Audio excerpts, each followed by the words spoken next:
I love it when I meet people who have had, I guess I'll call it unique global lives like I have. I just did a pre-record with Ted Rice. He lives in Brazil. The podcast you're about to hear with Kelly Mason, she spent years in Costa Rica, not just herself, like I was in my 20s backpacking. That's one thing. No, she was a single mom with 2 kids and moved to Costa Rica and made a huge impact on the community, the government, and people's lives and souls. So as you watch this next podcast, not that you need to move across the country, across the world, etc., but just allow maybe the edges to soften slightly of what might be around that corner that you haven't taken before, that different way you drive home, that different coffee shop you might want to explore, that bucket list dream vacation that you've somehow made excuses, but you haven't taken it yet.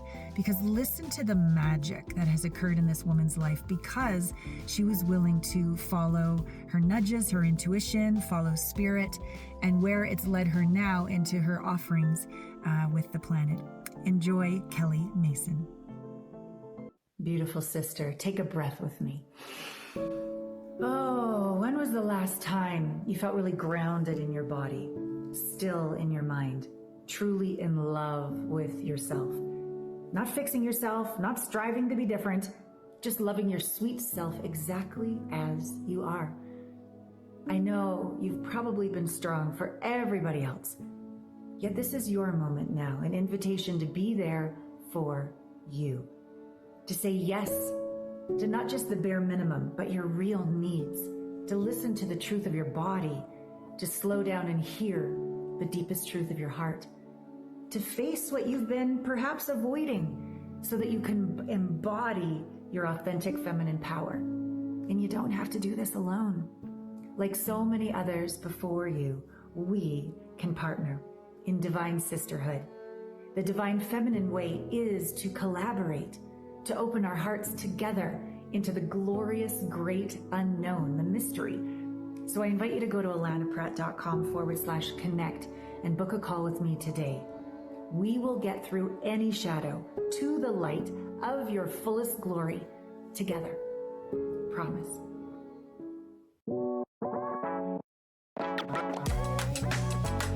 Welcome to Intimate Conversations, Season 14, Dark Night to Divine Light, because we both know intimacy is an inside job.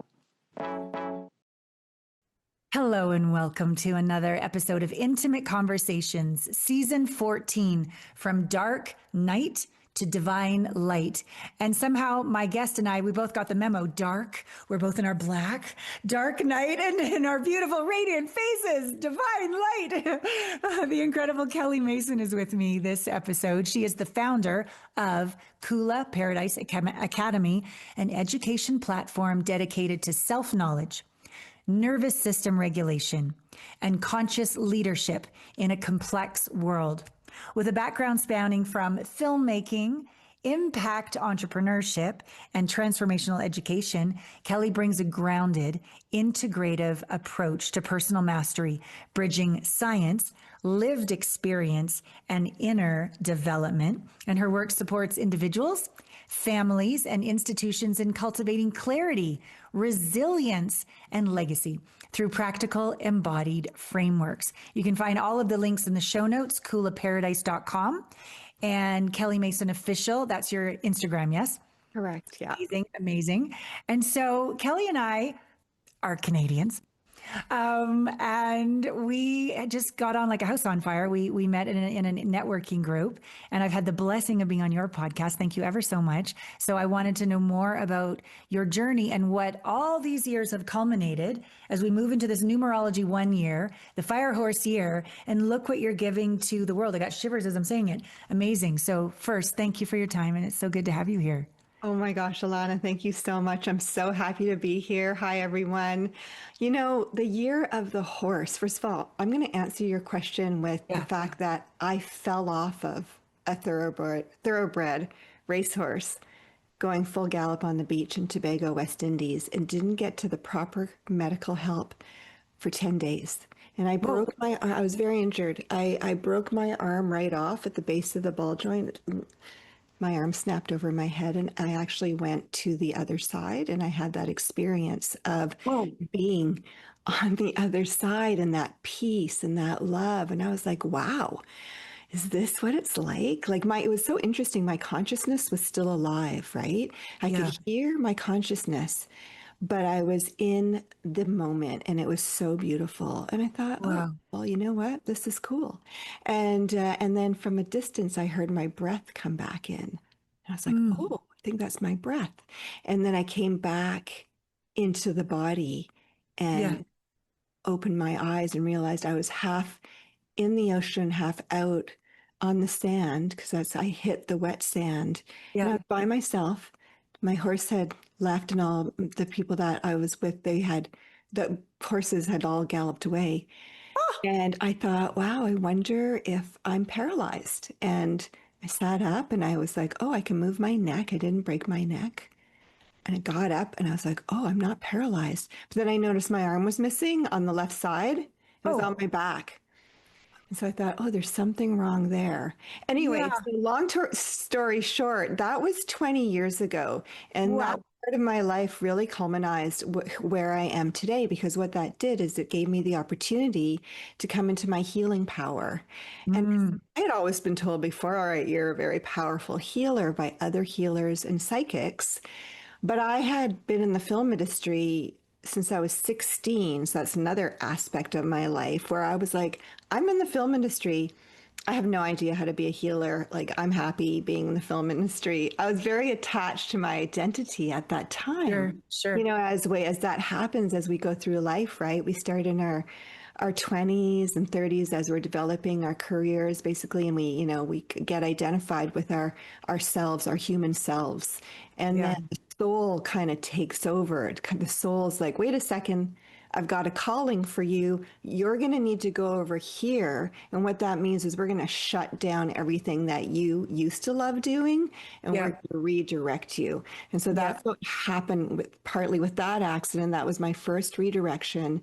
And then Mm. after that, I was led to Costa Rica, where at the time I had had two young children and had just separated from their husband, from their father, my ex-husband now. Yeah. And we went and did all this crazy work in Costa Rica, literally blowing the whistle on 72 corrupt government officials and shutting down the biggest scandal to date. $125 million was embezzled from taxpayers' money into houses, sexual favors, yachts, you name it.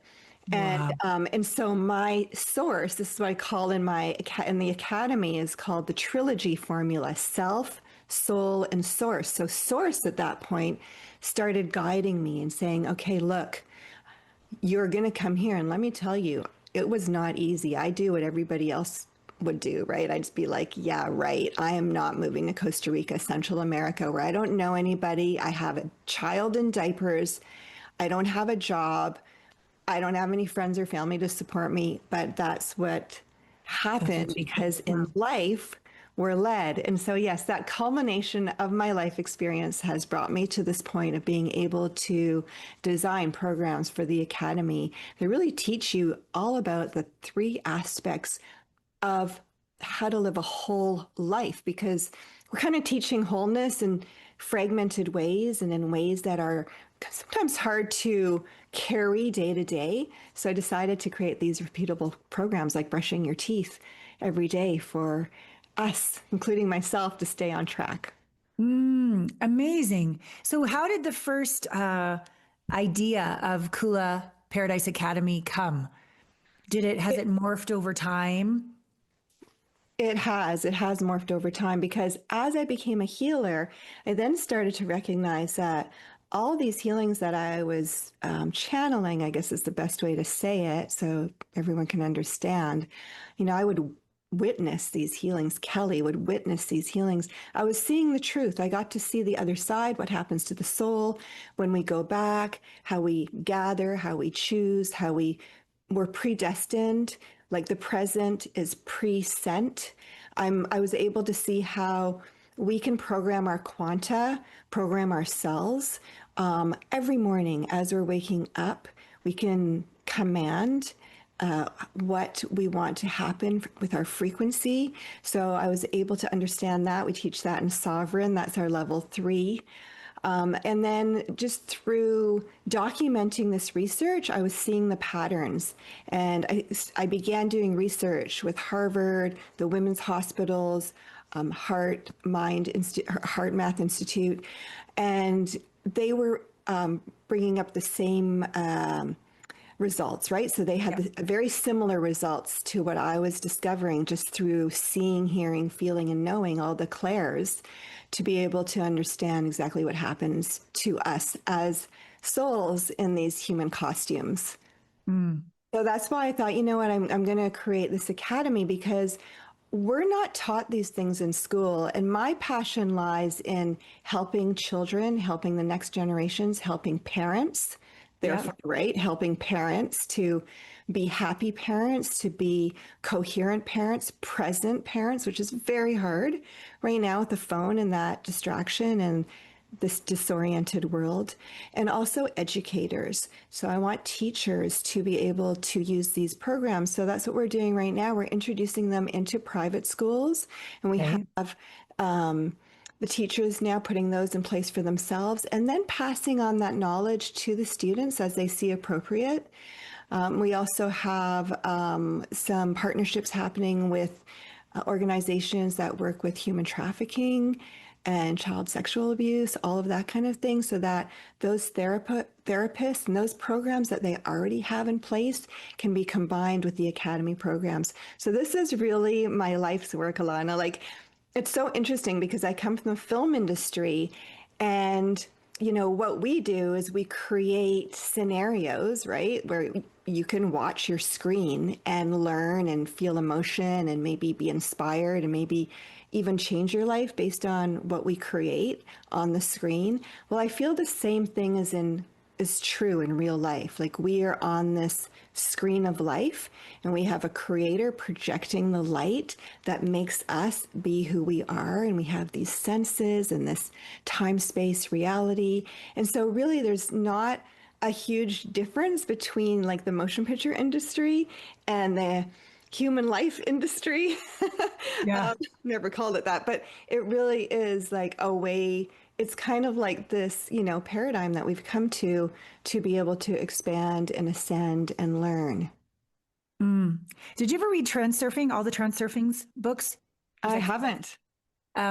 It's curious because we both have Sachin and Suzanne Raja in common, and I, in my accelerated evolution mastery coaching program that I graduated from, we read many books, but one of them was 5 huge books of transurfing.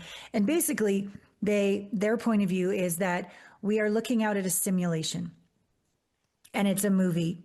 And what you can do, and I'm interested if what you're saying with pre-sent is similar to the way transurfing looks at it, is basically, so the present moment they say you can't change because it's already materialized. And we know, like from interviewing Roland McCready of Heart Math or Nassim Haramein of the Resonance Project on the podcast, they're telling me that 99.9% is we can't see, it's energy. And only like a very little part is matter. So this present moment come into matter, very small, harder to influence. But the field, so much easier to influence. And transurfing says if you go out and you create a slide, image, thought, emotion, body sensation, and you put more energy into that, sooner or later, this movie screen will plunk it right into your present moment. So that's one point of view that I've studied. When you say it has been pre-sent, does that align, not align, sort of align? Yes. Okay. So I'm going to define the different parts of how this universe works. So when I said present, when we are in this reality right now, the present, we can use those things that you spoke about, those different techniques that, through our visualization, through our thoughts, our feelings, emotions, all of those things combined with action can create a situation that is present. So we have, obviously, we're working on manifesting something. So that's part of being present. Now, on the other side, we are predestined. So on the other side, we decide, okay, what do I want to learn? How do I need to remove my karma or neutralize my karma so that I can continue to become more of a master of life, like Jesus or the Buddha or these great masters, Yogananda, Paramahansa. You know, they've just lived more lives than a lot of us have, and they are leading the show. So we're in tow with that. So we choose before we come back what assignments we're going to have and what soul contracts, like who's are going to be our soulmates. Like, we recognize people when we see, like when I met my husband, my ex-husband now, I knew 2 hours after I met him that he was going to be my husband and we were going to have children together, even though he was homeless and smoking meth at the time. Oh, Right? okay. Here, Wow. huh? And Yeah, I that's ran not, away from him. I ran away to another country to yeah. get away, but there was no way, because what happened was my body started aching so much and the magnetic pull was so strong that we had to come back together because it was a contract that we have in this life. And we're now 22 years into our contract. And we've just recently neutralized that contract, which is fascinating because then you get to a place of like, okay, I can let go. I don't need to now be, serving you anymore or whatever that is. So that's what's really cool about, knowing this information and, because then you can realize that you're not totally in control here in terms of your free will. We do have free will to be able to approach our day and our moment in the best version of ourselves that we can. But don't forget, we're human beings. So we're on an emotional scale and we're here to experience that emotional scale. So if you just want your whole life to be happy, you're in the wrong paradigm. You wouldn't have been able to come back here because, well, obviously, first of all, you're predestined, like you're mapped out before you come back to this world. So, and you're mapped out so that you can come back to a harder world here to go through the suffering. And we have all of this duality and polarity, right? On purpose. So everything that happens in the world, the wars, the craziness, the pedophiles, the criminals, the terrible, acts that we see are also on purpose. So because we need those to be able to feel our ways through it. And then the third part of that is that ultimately we are protected by a divine source. So there is grace here. So when you mention that we only see like 2 or 3% of what's happening, I understand a little bit what they're saying there. Like we are filled with parts of the creation that is not viewable to our adult eyes for the most part. Sometimes I'm able to see things because the veil lifts for me so I can do my healings. A lot of times other healers can too, but a lot of times children can see, especially before the age of 3. So my daughter was able to see Jesus and Paramahansa Yogananda before the age of 3 and describe exactly what was going on when they would come into the field.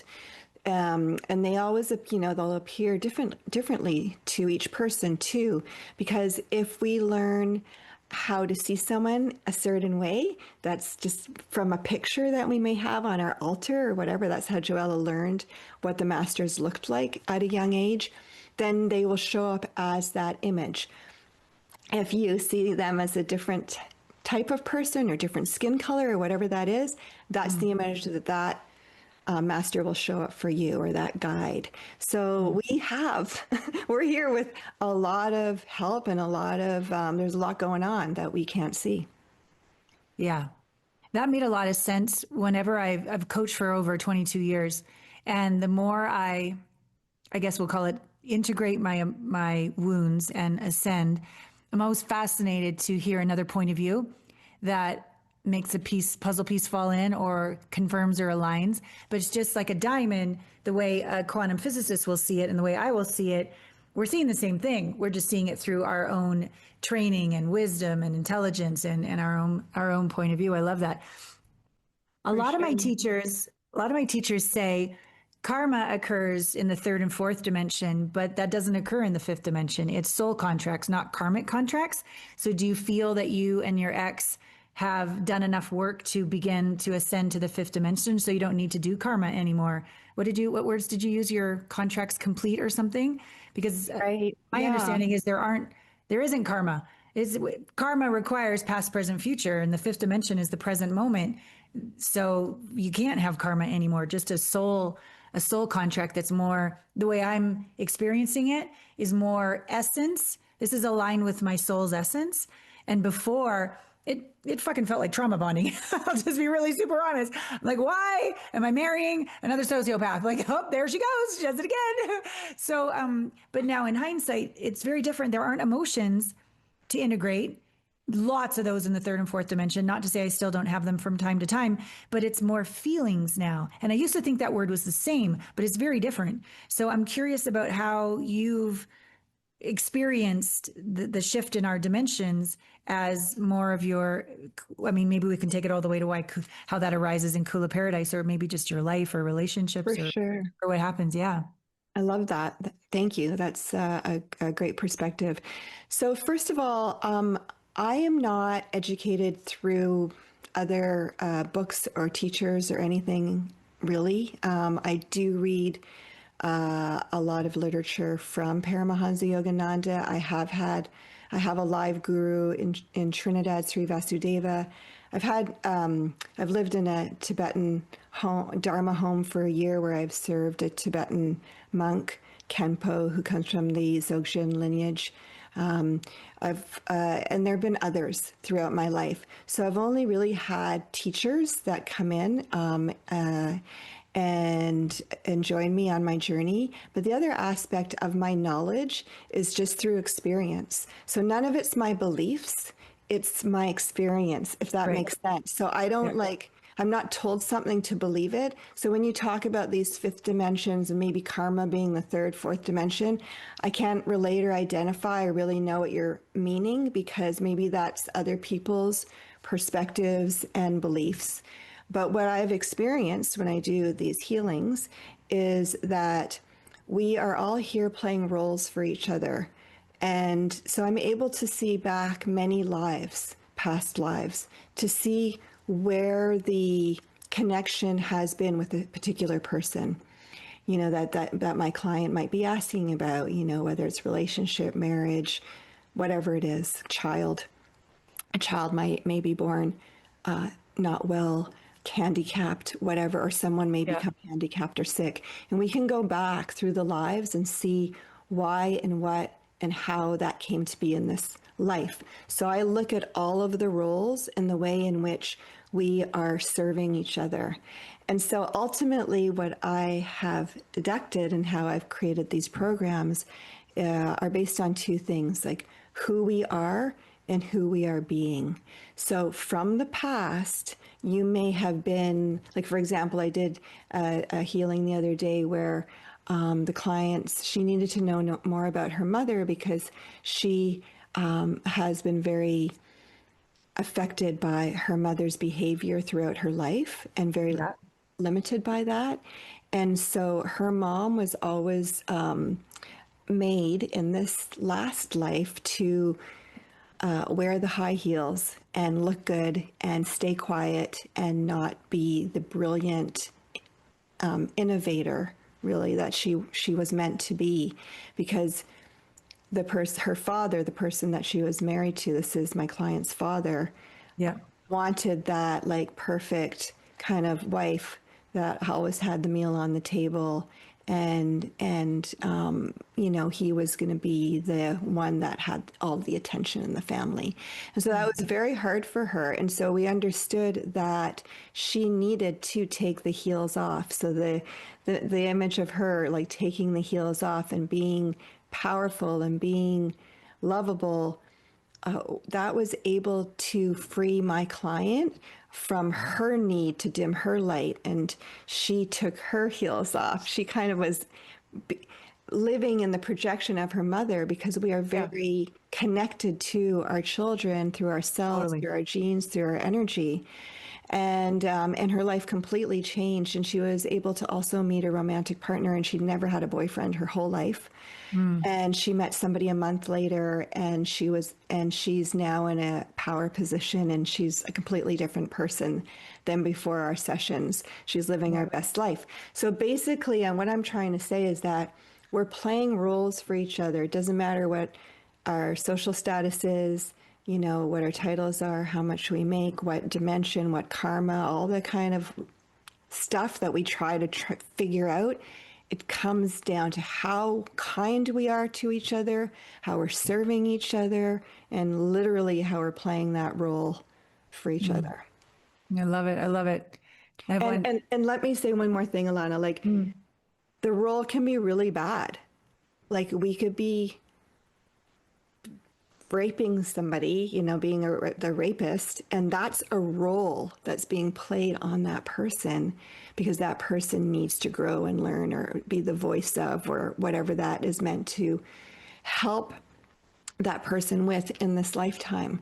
So when we say that person is a bad person, we're actually mistaken, because we have a judgment. Obviously, we have discretion in this world, and we have to live by discretion. We want to live by discretion, not judgment. So we want to understand, okay, this person has done these things, but there's also a method behind, there's a reason behind it.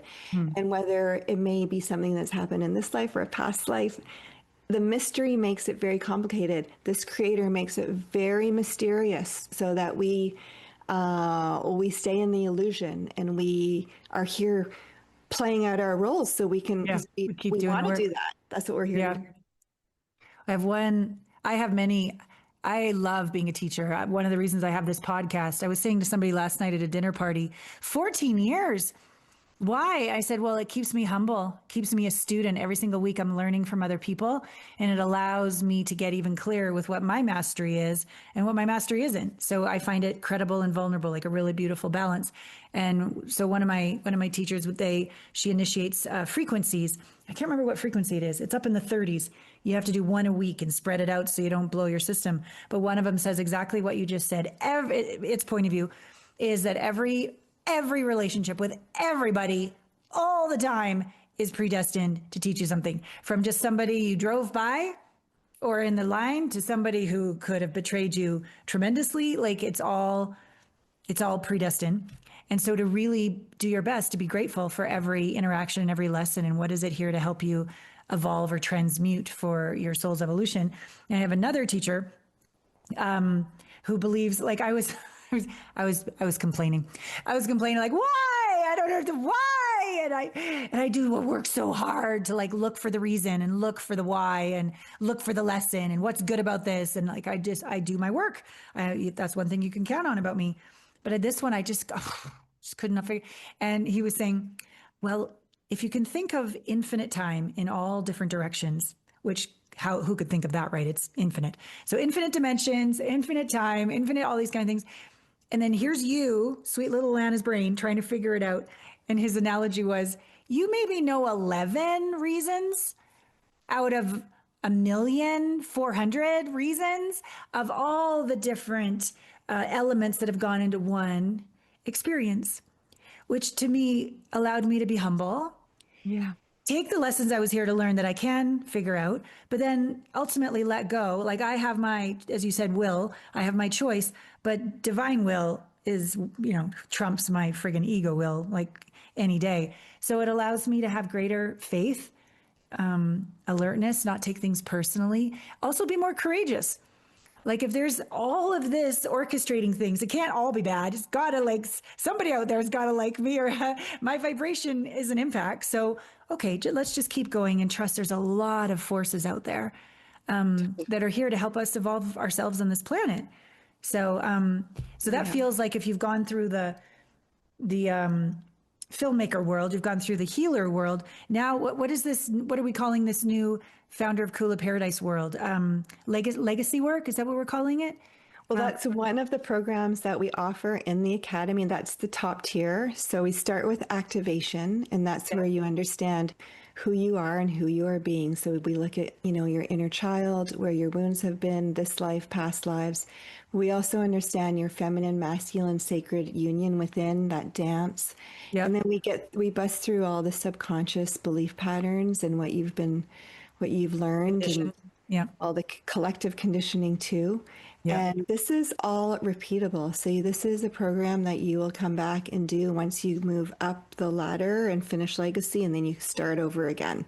Because each time you do that, you're going to a higher Yeah. frequency. I see things as a And spiral. Yeah. it's permanent, because the problem is that most people here will try multiple things. They'll read, they'll take retreats, they'll work with teachers, but it's not sustainable to be able to shift the frequency. But everything is perfect. Everything is on purpose. Just like you said, there are many people working, or many beings working behind the scenes. I think about that movie, It's a Wonderful Life, right? The Christmas movie. Oh yeah. Yeah. Everyone loves to watch that. Why do we love to watch that? Maybe it's because it's about an angel, always like Yes. Yes. we have those like 1,000,000%. That's enough. When I fell off the horse and Yeah. broke my arm, I was supposed to get a prosthetic arm. By the time I got to the operating table, the break was so bad that I had multiple doctors tell me there's no way they could save my arm. But not for a minute did I believe that. And the entire time that I wasn't under medical care, like those 10 days, I just imagined healing golden light. It was the only way that I could stay alive, because I to dehydrate, I lost my vision, like all these things happened. Whoa. So the doctor was in my room after the surgery. He said, a miracle happened on the operating table. I've never seen anything like it. Wow. So I'm now a documented medical miracle. So basically, he said all the bones lined up perfectly on the first time they pulled me in traction. They didn't even cut my skin. They just pinned me back together. 4 pins. Really fascinating. Yep. They pinned the humerus bone back to the ball joint. My ball joint had broken in half. Yep. 2 pins went into the ball joint to bring that together, and a 7th pin in my collarbone. Yep. 3 months later, they removed all the pins. Now, he had told me that I would only have 10% mobility before the surgery if they didn't take my arm. Yep. They wanted to give me that prosthetic. Yep. And after 6 months, I was fully healed, like perfect, Wow. no pain. And that's when I came into the power to heal, right? Yeah. And so what's so fascinating, so what we do in the academy is, like I said, we've taken all that knowledge and we go into activation. So we just activate your awareness. Yep. Because you know what you know right now, but there's so much that you don't know. And I have created ways for you to be able to uncover that, not only uncover that, to shift that permanently. And then we go into magnetic, where just like I described the story with Jeff, my ex, I was so magnetized to him because we had a soul contract. So you're going to be magnetized to places, environments, people, resources, everything that you need. So you're like actually being led as a magnetic being through your life. And there's so much more that comes along with that program. And then there's sovereign. So then once you realize all these things and you've shifted, you're in a place of sovereignty, meaning you're the boss, you're commanding. We always have choice, but we're at the same time, we know that we're working on a level of not being in the illusion. We're now detached, observing, and we're sovereign. And then we come into legacy, where our prime motive is to leave a room more educated, more knowledgeable, more elevated in terms of the peace and the kindness and the frequency than when we first entered it. And that means whether that's with family, with a friend, with a loved one, with a community, or with the world, with an organization. So the Academy is a legacy academy because we're building systems. We're building these types of systems that are reshaping the way that humans have been led to believe since the beginning of time, basically, based on this truth. And that's why I have this podcast that you were on that was so great, called Truth Talks, because I'm just able to speak my truth from my experience. This is, like I said, nothing that I have learned through school or from anybody else. This has been what the divine has brought me here to do. I'm a messenger. I'm just here to deliver the messages, and that's why I'm here. Yeah, I think that's why we're all here, Kelly, really. I really do. And we're all at various levels of our soul's development. But I really feel everybody is a messenger of what their unique embodied gifts are. And the higher I ascend, the more work I do, the less I do, but the more Yep. potent it is. And so this idea that, I mean, the different spiritual teachers that I have been around, they don't talk much. Yep. They don't do much, but man, their frequency, you just walk into that room and like you're changed. Yeah. So the Exactly. frequency that we can be when we are willing to go through the levels that you call them, and I call them different things and other people call them different things, but we're souls developing and ascending. So this is beautiful. So what's your vision? So you said you've got this in private schools, and you're aligning with different organizations. Do you just sort of put one foot in front of the other and see where spirit leads you, or do you actually have quite a clear vision of where you'd like to see this work that you've developed?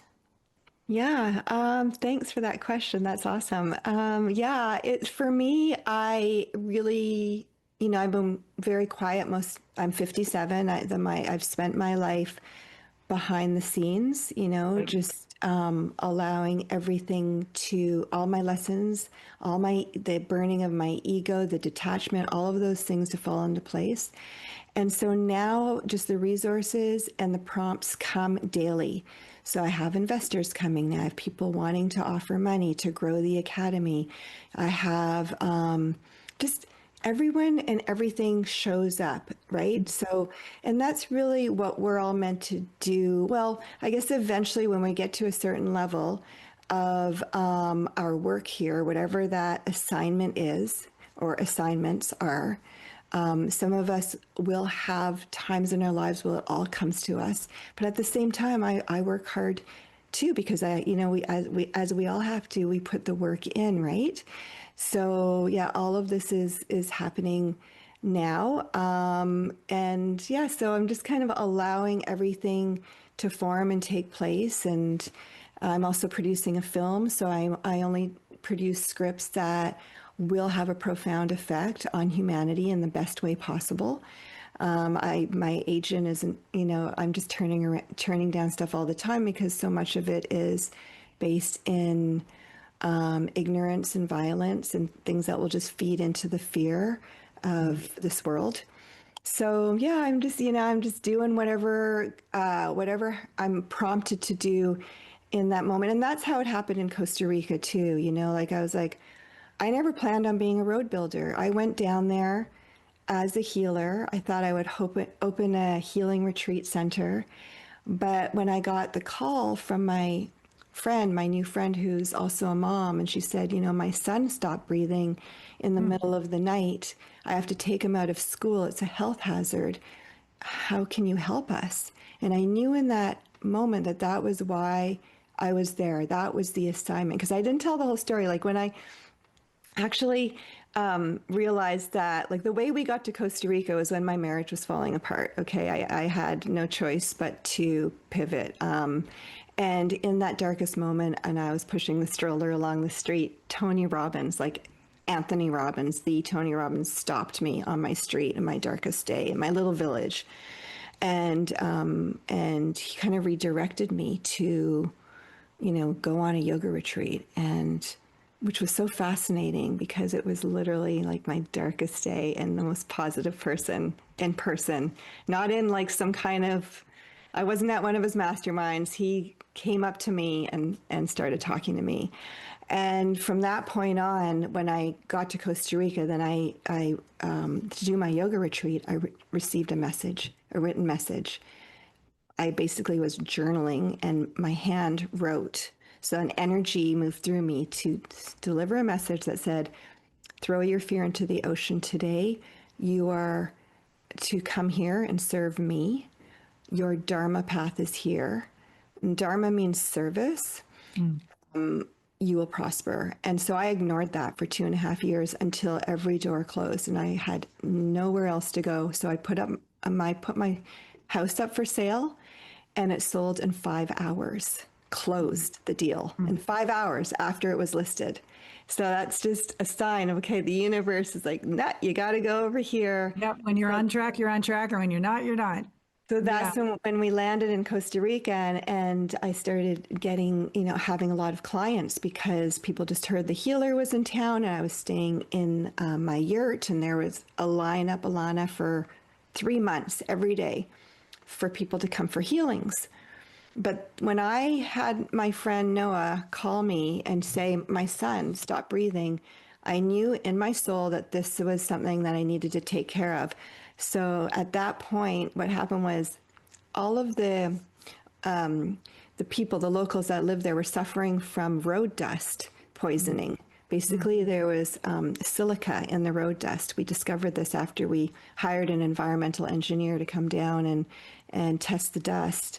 And so I ended up becoming a road builder for the next 6 years. I partnered with the National Laboratory and we tested waste materials, plastic, rubber, styrofoam, everything that's of waste in road construction. And we certified that, and that was a 3-year process. But what was fascinating was that Costa Rica has the best laboratory in the world for road construction. So go figure. So we were working with the best engineers, and different associations came down, and I then went all over the world and I presented my modifier. I had to start a for-profit company called Green Pavement, and we created 4 modifiers. So modifiers are these solutions that you put into the road so the road stays together. So it's where they use asphalt and aggregates and modifier. And that's just very basic. If any road builders are watching this, they'll understand. But I never dreamt of becoming a road builder, Allana. I never try to manifest being a road builder. No. But what I did do was fulfill my soul calling, because I know deep down my work here is to help the next generations. So I was able to protect 7 schools, thousands of students in the southern Nicoya Peninsula. We ended up paving 42 kilometers of road after a major protest, and the National Guard came in. And I mean, it was you can watch my documentary. Actually, we turned our cameras on ourselves for a decade and filmed the whole thing.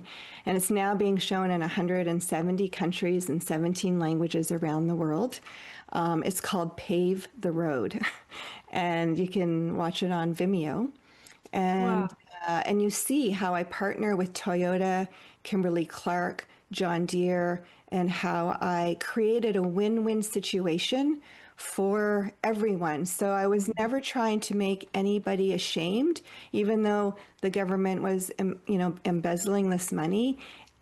The way that we moved through it was to just serve on a silver platter the solution for, first of all, 343 illegal landfills in Costa Rica, thousands of illegal landfills around the world, to be able to empty landfills, to grind this waste down, and to put it in a closed loop. So we're creating a circular solution for waste materials, which is now being used worldwide. So all of this is starting to happen around the world as well. But, just again, we're here, we are all guided, like you said, we're all teachers, we're all messengers, because we're all images of the Creator in a form of light.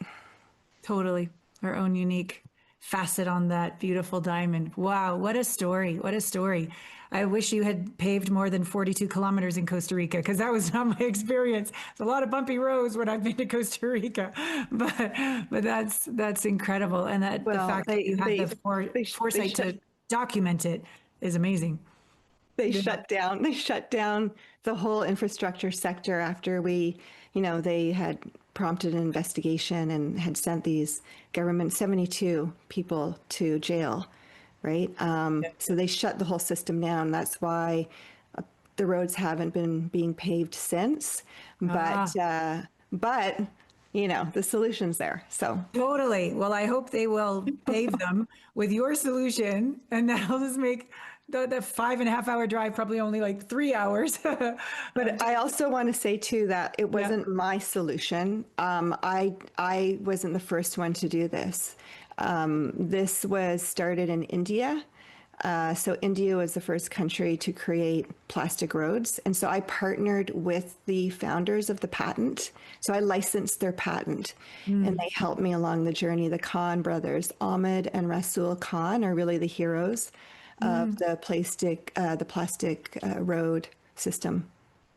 That's amazing. And that also speaks to the way I say it is the fifth dimension, where it's a win-win-win, win for you, win for them, win for all. And the third or fourth dimensional point of view is there's got to be a winner and a loser. And that doesn't work. It's not sustainable. Yeah. So I love this, that you were doing that, partnering with the Indian brilliant ones. And I didn't make any money. There was no gain for me personally. So there were just I want people to realize that too, that, you know, like right before all of this happened, my dad passed away. He died young. He died of melanoma. And but he was given 6 to 9 months to live. And so I said to him, you know, if you had more time here, what would you do? And he said, community service work. And so that was very inspiring for me, I think, too. And I think that's one of the messages that that was planted on purpose for me to hear, so that it just, you know, made it easier for me to shift my mindset out of making a lot of money in the film industry, doing really, really well, working with the Academy Award celebrities and directors, you know, the biggest budgets, to doing community service work where we were just working for the community. And I would do my healings and teach Kundalini yoga and, you know, just get by and just pay the rent, just have enough. There was always we always just have enough, right? Like we just have to have that faith and trust and know deeply that we are always taken care of. Yeah. I always prefer more than enough, not just enough. Just enough doesn't work for me. But I love to be able to give from the overflow because I feel I'm my most grounded. I take care of myself the most. I make my decisions from the most aligned place when I'm coming from wholeness and the overflow. But yeah, when it's all about the money or all about the accomplishments, and that's part of our evolution for sure. But I really like it when it's a win for me, win for you, win for all, and we're all flourishing together. That feels friggin' amazing, friggin' amazing. Yeah. I want to complete. So we talked about some of these names, of the different parts within the Kula Academy, these different levels of evolution. What is Kula and the word paradise? You could call your academy anything. Yeah. So why those two words? I spent a lot of time on this. I sense you would have, yeah. So Kula means family or community in Sanskrit. Nice. Sanskrit being one of the oldest languages that we know of here on Earth. And the way that it's spelt in Sanskrit is the infinity sign with the heart. Nice. Underneath. Oh, really? That's so nice. So that's really cool. I like that. Yeah, me too. And then paradise is it's not a place, it's a state. It's a state of being. And so when we can kind of be in that gratitude within, that's the kind of paradise that we carry, that frequency. So that's where I wanted to bring together the family paradise, because we are just trying to, you know, be here to help each other. Yeah. In any way we can, right? So totally, one big family. I love this. And it just speaks so in alignment to my values, the show. Like, to me, I had 2 relationships that weren't the infinity. They were very transactional because I was still growing in my evolutionary journey, and I needed to take to feel enough or feel safe, or they took from it. And it was an agreement. You take from me, I'll take from you. Let's not rock the boat, right? Not sustainable, not fulfilling. But as we grow into wholeness, that's why I speak of like giving from the overflow, because I'm whole, not perfect by any stretch of the imagination, but certainly whole. Then 2 whole people can create what you just said, that infinity. like one gives to the other from their very essence, and it awakens something in the other. And then from that overflow awakens the other. And then it's this beautiful figure eight for all. And that to me is like the greatest use of our beautiful hearts to source and be used by the divine through our hearts for that kind of relationship. So I friggin' love, I never knew that. Kula means family, heart, and the infinity symbol.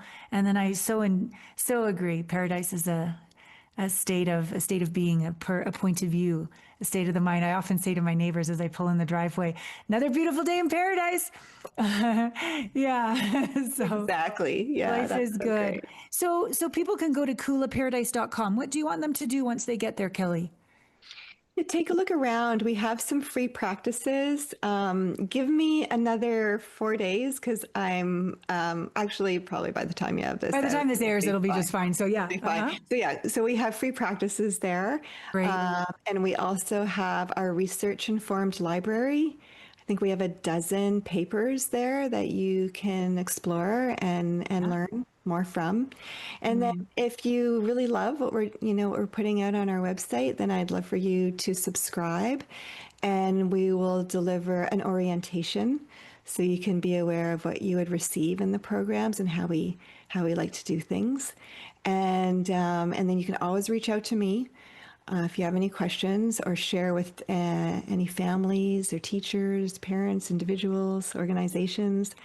And if you feel called to join one of our programs, start with level 1 with activation. You can just self-pace the program, and I'm also happy to get on live calls with you. So live coaching comes with the program. Once you sign up, you'll get 4 of those guaranteed. So yeah, it's a beautiful place to go. So I'd appreciate for you to check it out, because I've spent 2 decades studying human behavior and integration. So beautiful. So beautiful that you've said, owned your mastery. This is what you're on the planet to give, and to put it into an academy and all the work that goes into recording programs and websites and all of it. I know it's a huge ordeal. And so I really honor you for being willing to put out your message, your vision, your gifts. So again, everyone listening, kulaparadise.com. And as we complete, whether you've watched this or whether you've listened to this, there are several moments where her arm was on her back. Tony Robbins, children in diapers, building roads. Like, we've gone to a lot of places in this conversation. So, and they're meant to be catalysts to awaken something in you. Obviously, we all don't have the same life, but there's a trajectory of our soul's evolution. So just take a moment when you're done listening to this, maybe go out in nature, maybe be quiet, put your hand on your heart, maybe get out your journal and allows for some conscious stream of consciousness to come through. But what has this conversation awakened in you?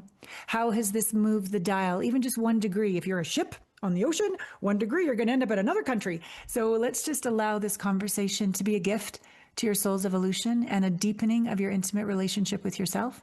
Please go to kulaparadise.com and check out this amazing lady, Kelly Mason, and Kelly Mason Official on Instagram. And I thank you for your time. I thank you for your gifts. Thank you. Thank you, Allana. And thank you, everyone, for being here. And it's just such a pleasure to share.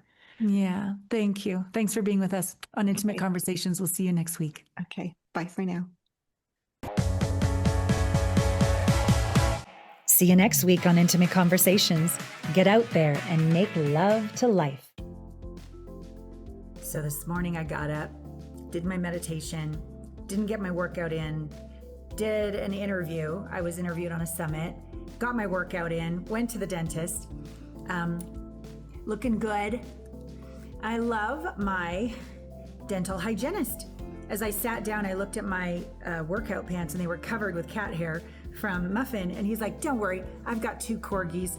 And as we're catching up, he's just a lifelong learner. I don't know how we even got on the conversation, but we were talking about AI, and he's watching all these videos, and he was giving me all these tips for my business about AI. And I was just so inspired. His love of life, his love of learning, and that energy attracts energy. when I moved here to Santa Fe, like of all the places, that's my dentist and that's my dental hygienist. And we just are like so happy when we're together, and I don't hurt whatsoever. He's very gentle, but I also wear my super patch, Freedom, which is freedom from pain. I actually used 2 of them just to be damn sure. Nothing hurt, like nothing hurt. It was awesome. So anyways, it was a great experience. And it ties into the end of this wonderful podcast with Kelly Mason, because she's created the Kula Paradise Academy. It's like for lifelong learning. There's certain things we're taught in university, but to me, a lot of life's real important skills, relationship, energy, how to truly listen to your dreams, how to bravely speak your truth, how to let go of the past, how to integrate wounds, like all that stuff. I never learned that, not in regular school. So I'm really glad she's put her beliefs, her genius, her gifts, her talents into this beautiful Kula Paradise Academy. And that in doing so, the universe is reflecting support. She's talking to investors, all these things are falling into place. So I encourage all of us to be lifelong learners. I encourage all of us to give the gifts that we have learned, and to be both a student and a master of what we're here to give. Always be humble as a student. I've discovered the more I know, the more I don't know. And where I do have my niche, I'm getting more and more refined in my mastery. So I'm really grateful for my masterful dental hygienist. I'm really grateful for my new sister and friend, Kelly Mason. Please follow her on Instagram. Please go to her website. Please check out Kula Paradise Academy. And if on all these journeys of watching intimate conversations, you're like, I'm ready to explore what it's like to actually slow down, feel, heal, come home to who I am, so that I can have like deeper roots, higher shoots. I can be even more grounded in who I am and what I'm here to be, do, give, and receive, then I would love us to have a conversation about what intimacy looks like in your life. Deepened intimacy with yourself, your body, the divine, and your beloved. So all the links are in the show notes, as well as a scholarship for being a listener of Intimate Conversations. We're so glad you shared this time with us. All my love. Mwah.